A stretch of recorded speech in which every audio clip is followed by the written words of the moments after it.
आता आपल्या शहरात Khambalkar super speciality hospital Sawantpur वसाहत आपल्या सेवेसाठी 24 तास तत्पर।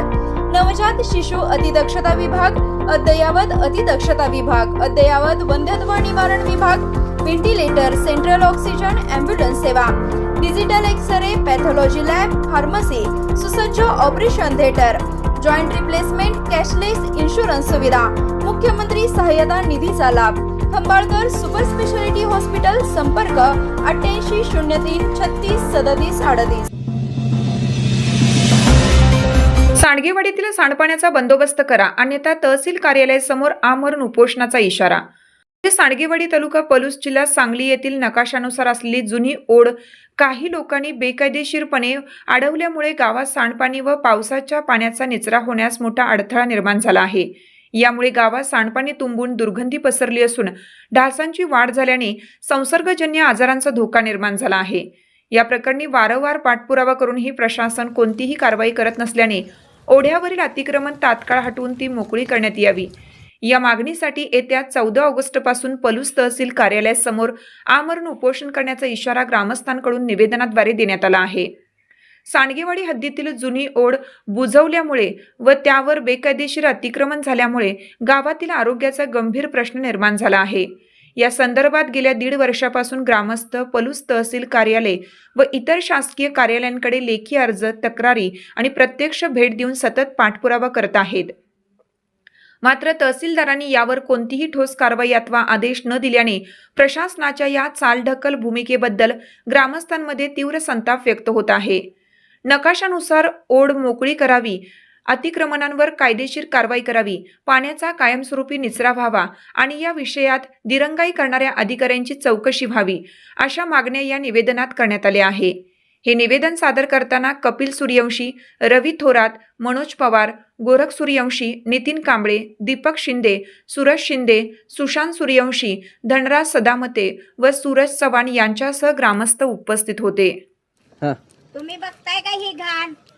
आम्ही किती वर्ष झालं राहिलो या घाणीत? 98 सालापासून राहिलो या घाणीत। आता तर लय घाण झाली, आता तर राहूच वाटत नाही। तर तुम्ही काय तर करा, हेच घाणीचं काय तर करा। त्याला सांगून आमची एवढी घाण काढून द्या, नाहीतर आम्ही 14 तारखेला उपोषणला बसणार आहे।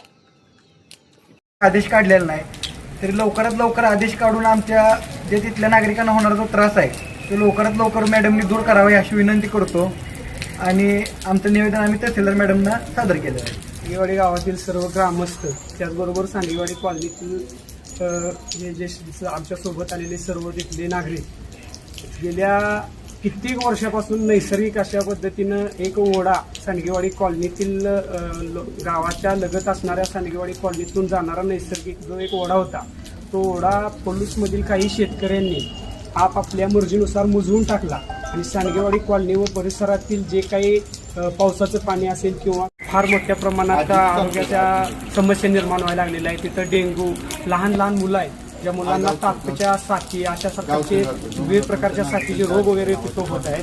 या संदर्भात आमचे कपिल सूर्यवंशी आणि त्या सांगेवाडी कॉलनी परिसरातील काही लोकांनी 1 ते 1.5 वर्षापूर्वी संबंधित तहसीलदार मॅडम यांना पत्राद्वारे निवेदन दिलं होतं की या संदर्भात आपण योग्य ती कारवाई करावी आणि तो जो ओढा होता तो ओढा खुला करून द्यावा। या संदर्भात वारंवार मागण्या करून, वारंवार भेटून, काही ठिकाणी लोकप्रतिनिधींना घेऊन येऊन त्या ठिकाणी तहसीलदार मॅडमना बोललो होतं, परंतु या संदर्भात तहसीलदार मॅडम यांच्याकडून कुठल्याही प्रकारची कारवाई करण्यात आली नाही। सातत्यानं तारखावर तारखा देण्यात आल्या, परंतु आज ती परिस्थिती राहिलेली नाही। तुम्ही बघताय गेल्या ह्या 4 ते 5 दिवसामध्ये इतक्या मोठ्या प्रमाणात पाऊस चालू झालेला आहे आणि आत्ताची तिथली जर स्वतःची स्थळ पाणी करायची तर संबंधित तहसीलदार मॅडमने अथवा त्यांच्या यंत्रणेनं त्या ठिकाणी जावं आणि तिथं बघावं। फार मोठ्या प्रमाणात पाणी साठलेलं आहे, दुर्गंधी आहे, लोकांच्या घरामध्ये पाणी शिरलेलं आहे। तरी जर या प्रशासनाला जर जाग येत नसेल आणि प्रशासन या गोष्टीचा जर विचार करत नसेल तर फार दुर्दैव आहे। माणसानं जगायचं का मरायचं? इतक्या मोठ्या प्रमाणात दुर्गंधी तिथं व्हायला लागलेली आहे, लोकांचा आरोग्याचा प्रश्न निर्माण झालेला आहे आणि जर प्रशासन दुर्लक्ष करत असेल तर येत्या 14 तारखेला आमच्या सांगेवाडी कॉलनीतील काही ग्रामस्थ आणि फक्त हे आपले पलूस तहसील कार्यालय आणि प्रशासन आणि काही लोकप्रतिनिधी 100% जबाबदार राहतील। त्या गोष्टीची जबाबदारी प्रशासनाने घ्यावी आणि लवकरात लवकर या प्रश्नावर तोडगा काढून या सर्व लोकांना न्याय द्यावा।